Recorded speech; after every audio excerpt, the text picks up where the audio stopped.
जय हिंद बच्चों, स्वागत है आप लोग का अचीव पॉलिटेक्निक यूट्यूब चैनल पर। मेरा नाम है रितेश कुमार और आप लोग देख रहे हैं अचीव पॉलिटेक्निक यूट्यूब चैनल। आज हम लोग केमिस्ट्री का क्वेश्चन करने वाले हैं, जो कि चैप्टर जो होगा चैप्टर नंबर फर्स्ट होगा, जिनका नाम क्या है यहाँ पर, रसायन एवं विज्ञान। रसायन एवं विज्ञान, इसी से रिलेटेड आज क्वेश्चन करने वाले हैं। इसमें 20 इंपॉर्टेंट क्वेश्चन है। हम लोग क्या करते हैं, सेट बाय सेट क्वेश्चन को सोल्व करते रहते हैं, जिससे कि चैप्टर नंबर ये फर्स्ट है। चैप्टर ये फर्स्ट बात, इसमें एक सेट लाएंगे, जितना सेट हो सके। तो इसमें एक सेट है जिसमें 20 क्वेश्चन है। आज जहाँ तक करेंगे उसके बाद अगला सेशन में करेंगे इसमें क्वेश्चन सोल्व, और इसी तरह क्वेश्चन चलेगा। सब्जेक्ट केमिस्ट्री, चैप्टर नंबर 1, जिनका नाम है रसायन एवं विज्ञान, और सेट नंबर 1। हम लोग सेट बाय सेट क्वेश्चन को सोल्व करेंगे, और बीच बीच में हम लोग कभी कभी थ्योरी भी इसका करेंगे, जहाँ थ्योरी की ज़रूरत होगा। उसके बाद लगातार क्वेश्चन को प्रैक्टिस करेंगे, क्वेश्चन को सोल्व करेंगे। क्योंकि polytechnic Bihar polytechnic entrance exam में क्या होता है कि क्वेश्चन इस तरह कुछ पूछा जाता है, एक क्वेश्चन रहता है उसमें 4 ऑप्शन रहता है, और ऑप्शन को टिक करना रहता है, नो कि सोल्व करके उसको दिखाना रहता है। सोल्व करके नहीं दिखाना रहता है, हम लोग को सोल्व करके ऑप्शन तक पहुंचना रहता है। तो ऑप्शन अगर सोल्व करके पहुंच गए तो ठीक है, नहीं तो आप अगर कॉन्सेप्ट में हैं तो आप मन ही मन सोल्व करके आप ऑप्शन को डायरेक्टली करके आगे बढ़ सकते हैं। तो अगर इसमें थ्योरी को सोल्व करने में टाइम नहीं देना चाहते हैं, तो फिलहाल हम लोग क्वेश्चन पे आते हैं। अब ज़्यादा टाइम नहीं लेंगे, आप लोग समझिए। यहाँ पर हम लोग क्या पढ़ने वाले हैं, केमिस्ट्री पढ़ने वाला है। चैप्टर नंबर फर्स्ट होगा रसायन एवं विज्ञान, और सेट यहाँ पर 1। चलिए हम लोग क्वेश्चन सोल्व करते हैं। एक सेकंड देख ले, थोड़ा सा रिकॉर्ड हो रहा है कि नहीं। चलिए ठीक है, आते पहला नंबर क्वेश्चन पर। पहला नंबर क्वेश्चन कह रहा है कि वनस्पति, एक सेकंड पेन को ले लें हम। वनस्पति वनस्पति पदार्थ का खाद्य में अपघटन होना डैश अभिक्रिया उदाहरण है।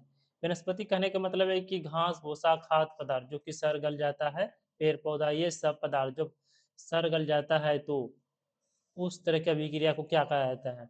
उष्माक्षेपी, उष्माशोषी, उष्मीय, उष्माक्षेपी, सॉरी, ये उष्माक्षेपी नहीं है, उष्मा उत्सर्जित है। पहला नंबर उष्मा उत्सर्जित, दूसरा है उष्माशोषित, उष्माशोषी, और तीसरा है उष्मीय, और चौथा है उष्माक्षेपी। आप लोग 10th क्लास में पढ़े होंगे ये उष्माक्षेपी अभिक्रिया, जो कि बहुत इंपॉर्टेंट था। क्या था उसका परिभाषा? परिभाषा यही था कि वनस्पति पदार्थ का खाद में अपघटन हो जाना, मतलब कि सड़ गलने के बाद जो खाद में परिवर्तित हो जाता है, उस तरह की अभिक्रिया क्या कहता है? उष्माक्षेपी अभिक्रिया। ऑप्शन नंबर क्या हो जाएगा यहाँ पर? ऑप्शन नंबर डी हो जाएगा, ऑप्शन नंबर डी। ये इंपॉर्टेंट क्वेश्चन है, हम लोग को 10th क्लास में ये सब पढ़ते थे। ये वहाँ पर 2 नंबर के परिभाषा पूछा जाता था, और यहाँ पर पॉलिटेक्निक में हम लोग को ऑब्जेक्टिव पूछा जा रहा है। तो याद रखना है, क्या याद रखना है? वनस्पति पदार्थ का खाद में अपघटन होना अभिक्रिया कहलाता है क्या? उष्माक्षेपी। आते हैं दूसरा नंबर क्वेश्चन पर। दूसरा नंबर कह रहा है कि डैश डैश एक प्रयोग जल की अस्थायी कठोरता को हटाने के लिए किया जाता है। इनमें से कौन सा पदार्थ है जो कि जल की अस्थायी अस्थायी कठोरता को हटाने के लिए यूज किया जाता है? हम लोग जल की अस्थायी कठोरता 2 प्रकार के होते हैं, एक होता है वो अस्थायी, दूसरा होता है अस्थाई। पहला हो गया ये, दूसरा हो गया ये। तो यहाँ पर अस्थाई, वो अस्थाई की बात नहीं कर रहा है, अस्थाई की बात कर रहा है। तो अस्थाई कठोरता को हटाने के लिए जल में कौन ऐसा चीज मिलाते हैं, कौन ऐसा पदार्थ मिलाते हैं? तो इसमें से क्या मिलाते हैं हम लोग? धोवन सोडा, ऑप्शन है धोवन सोडा, बेकिंग सोडा, सोडा राख, चूना राख। इसमें से ऑप्शन हो जाएगा धोवन सोडा। क्या हो जाएगा? धोवन सोडा। अच्छा, धोवन सोडा का फॉर्मूला क्या होता है? धोवन सोडा का फॉर्मूला होता है एन ए, एक second, N A two C O three, I think N A two C O three into 10 H two, जहाँ तक हमको याद है यही होना चाहिए formula. N A two C O three, sodium carbonate, ये होता है फार्मूला किसका? बेकिंग सोडा का। इसको भी याद रखना है, ठीक है। चलिए हम लोग आगे बढ़ते हैं।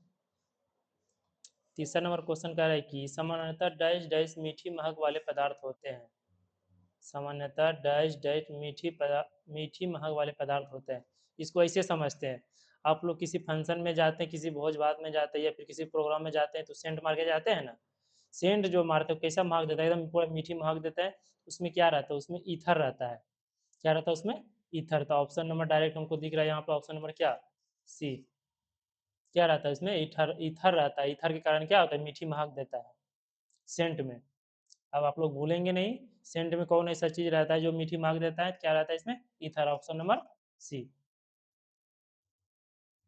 4 नंबर क्वेश्चन कह रहा है कि फेरस सल्फेट के क्रिस्टल, ये शायद क्रिस्टल होना चाहिए, क्रिस्टल FeSO4 7H2O गर्म करने पर डैश छोड़ देता है, क्रिस्टल का, और क्रिस्टल का रंग बदल जाता है। ये कहना चाह रहा है कि FeSO4 इंटू 7H2O, ये क्या है, फेरस सल्फेट है। अगर इसको हम गर्म करें, इसको क्या करें हम, गर्म करें, तो इससे क्या बाहर निकलता है, क्या छोड़ देता है, और छोड़ने के बाद ये क्या है, रंग बदल देता है। अगर इसको हम गर्म करते हैं तो सबसे पहले हमको H2O ये देता है, उसके बाद क्या होता है इसका, जैसे ही जल बाहर निकला, H2O मतलब कहने का मतलब जल, जैसे ही जल बाहर निकला उसके बाद क्या होता है, इसका रंग बदल जाता है। पहले कुछ और होता है, जल निकलने के बाद क्या होता है, रंग बदल जाता है। तो इसका ऑप्शन क्या हो जाएगा, ऑप्शन हो जाएगा जल। क्या हो जाएगा, option number B. FeSO4 into 7H2O को गर्म किया जाता है तो ये जो जल दिख रहा है, ये जल क्या होता है, पहले बाहर निकलता है, उसके बाद बाहर निकलने के बाद क्या होता है, इसका रंग बदल जाता है। तो ऑप्शन हो गया क्या, सी। अब आते हैं क्वेश्चन नंबर 5। जब एक मैग्नीशियम खीन को, खीनन होना चाहिए यहाँ पे, खीन को, चलिए खीन पड़ते, खीन को ऑक्सीजन में जलाया जाता है तो डैश में परिवर्तित हो जाता है। मैग्नीशियम खीन को, मैग्नीशियम का सूत्र क्या होता है, मैग्नीशियम को हम इंडिकेट करते हैं आम से, किस आम जी से, हम, एक सेकेंड, पेन लेकर रहा है, आम जी से। इसको क्या कहा है, जब एक मैग्नीशियम खीन को ऑक्सीजन में जलाया जाता है, ऑक्सीजन में जलाया जाता है, ऑक्सीजन करने का मतलब O2 के साथ इसको जलाया जाता है, तो यह डैश में परिवर्तित हो जाता है। किसमें हो जाएगा, आप लोग दिमाग लगा सकते हैं यहाँ पर इजी वे में। अगर हम Mg+O2, ऑक्सीजन, ऑक्सीजन क्या होता है संकेत, O होता है ना, तो O2 ऑक्सीजन हो गया। इसके साथ क्या करना है हमको, जलाया जाता है, जलाया जाता है, तो क्या बनता है, तो हम लोग सीधा याद रखेंगे Mg O, ऐसे कुछ बनेगा। हम फार्मूला आप लोग को ये निकालना नहीं है, मतलब इतना याद रखना है कि यहाँ पर Mg है, मैग्नीशियम है, यहाँ पे O है, MgO ऐसे कुछ बनेगा। तो यहाँ पर कौन सा होना चाहिए, मैग्नीशियम तो सब में है, मैग्नीशियम तो यहाँ भी है, तो कौन सा होना चाहिए, कार्बोनेट। यहाँ पर कार्बोनेट होने का मतलब कहने सी होना चाहिए, यहाँ पर ऑक्साइड, यहाँ ओ होना चाहिए, डाइऑक्साइड का राइट, इसमें आई थिंक O2 होना चाहिए, पर ऑक्साइड इसमें कुछ और अलग होना चाहिए, लेकिन हमको सीधा सीधा ऑक्साइड दिख रहा है यहाँ पे, तो क्या होना चाहिए, ऑप्शन नंबर हो जाएगा यहाँ पे, ऑप्शन नंबर बी हो जाएगा, magnesium, magnesium oxide, option number B, magnesium oxide बनता है कब, जब मैग्नीशियम खनन को ऑक्सीजन में जलाया जाता है तो डैश में परिवर्तित हो जाता है, किस में हो जाता है, मैग्नीशियम ऑक्साइड में। Option number B, option number हो जाएगा ए बी। चलिए आगे बढ़ते हैं। शुक्र, शुक्र का वायुमंडल, ये गलत लिखा हुआ है, शुक्र का वायुमंडल डैश के मोटे सफेद और पीले बादलों से बना है। शुक्र का वायुमंडल, शुक्र मतलब जो वायुमंडल है ग्रह है, उसका क्या कहता है, वायुमंडल जो है डैश के मोटे सफेद और पीले बादलों से बना है। तो यहाँ पर ऑप्शन हो जाएगा नाइट्रिक अम्ल, सल्फ्यूरिक अम्ल, फास्फोरिक अम्ल, नाइट्रिक अम्ल। आई थिंक ये ऑप्शन होना चाहिए, सल्फ्यूरिक अम्ल होना चाहिए, सॉरी, ये हो जाएगा FeSO, क्या हो जाएगा 4, FeSO4 सल्फ्यूरिक अम्ल, ऑप्शन नंबर बी। क्या हो जाएगा ऑप्शन नंबर बी। ये सब क्वेश्चन क्वेश्चन उतना नहीं पूछा गया है ये क्वेश्चन, लेकिन इंपॉर्टेंट हमको लगा था इसलिए हम यहाँ पर लेकर आ गए। चट्टानी नमक की डैश की तरह खनन किया जाता है, चट्टानी नमक डैश की तरह खनन किया जाता है। तो आप लोग इसको ऐसे याद रखेंगे, जब किसी खदान में बम ब्लास्ट करके या फिर किसी प्रकार से वहाँ से मटेरियल को निकाला जाता है, तो सबसे पहले कोयला ही उसमें मेजर क्वांटिटी में रहता है। कोयला से ही अलग अलग प्रकार का पदार्थ को उसको अलग अलग सीविंग करके छान के जैसे भी करके उसको अलग अलग मटेरियल को निकाला जाता है, जैसे बॉक्साइट, ग्रेफाइट, हेमेटाइट, ये सब क्या होता है कोयला में ही मिक्स रहता है। तो ये सब माइनर क्वांटिटी में रहता है, लेकिन मेजर क्वांटिटी में क्या रहता है, कोयला रहता है। तो यहाँ से याद हम रख सकते हैं कि चट्टानी नमक डैश की तरह खनन किया जाता है, मतलब कोयले की तरह। किसकी तरह? कोयले की तरह। Option number A. Option number क्या हो जाएगा यहाँ पर?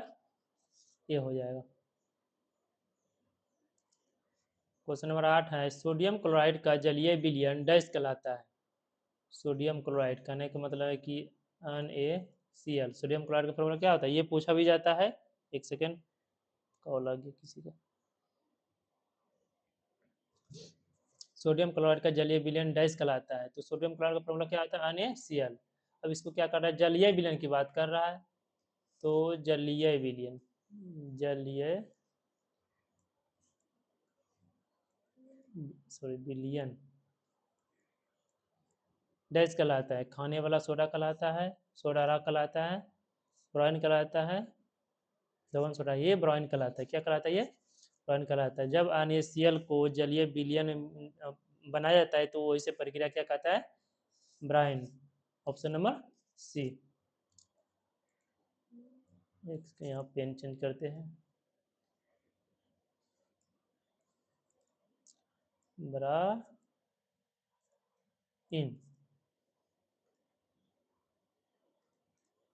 चलिए आगे बढ़ते हैं हम लोग। पुताई करने के पुताई करने के 2 से 3 दिनों बाद डैश बनता है और दीवारों पर चमकदार होती है। ये क्वेश्चन घरेलू की तरह है। जैसे आप दीपावली में या फिर किसी फेस्टिवल में अपने घर को पुताई करते हैं चूना से। जब आप पुताई कर रहे होंगे उस टाइम आपको लाइट नहीं दिखेगा, उसको जैसे जैसे छोड़ देंगे सूखने के लिए, 1-2 दिन बाद उसमें क्या होता है, चमक आ जाता है। तो किसके कारण आता है? वही कह रहा है क्वेश्चन। किसके कारण? कैल्शियम ऑक्साइड के कारण, कैल्शियम बाइकार्बोनेट के कारण, कैल्शियम ऑक्साइड, सॉरी पहला नंबर क्या था, कैल्शियम हाइड्रोक्साइड था। Calcium oxide. तीसरा डी नंबर क्या हो जाएगा, कैल्शियम कार्बोनेट। हम लोग पुताई करते हैं तो घरेलू चूना में क्या करते हैं, चूना वाला पुताई करते हैं ना, जिसको हम कहते हैं चूना चूना चूना। उसको पानी में अति करने के बाद गीला करने के बाद हम पुताई करते थे। ये होता है क्या, Ca, कैल्शियम कार्बोनेट, Ca। ये हो जाएगा हम लोग का ऑप्शन सही, CaCO3। इसी को हम क्या करते हैं, पुताई में यूज करते हैं। तो option number D, calcium carbonate. इसे पुताई करने के बाद क्या होता है हम लोगों का, 2-3 दिन के छोड़ने के बाद क्या होता है, दीवार में चमक आ जाता है। तो इसमें ऑप्शन नंबर क्या हो जाएगा, यह इंपॉर्टेंट क्वेश्चन भी है, इसको पूछा भी जाता है। पुताई करने के 2 से 3 दिनों बाद डैश बनता है और दीवारों को चमकदार बनाता है। तो ये सब कौन सा मटेरियल है, CaCO3। इसको भी याद रखना है, कैल्शियम कार्बोनेट, कैल्शियम कार्बोनेट, जैसे कि हम यहाँ पर लिख दिए हैं। ये फार्मूला हम इसलिए लिखते हैं क्योंकि फार्मूला पूछा जाता है। आपको ना यहाँ पर कैल्शियम कार्बोनेट है, ये नाम नहीं देगा आपको, ये नाम नहीं देने का, नाम के जगह ये दे देगा आपको CaCO3। तो आपको फार्मूला याद है तो फार्मूला अगर दिया गया तो फार्मूला मार देंगे हम लोग, या तो फिर अगर नाम दे दिया है तो नाम को देख लेंगे हम।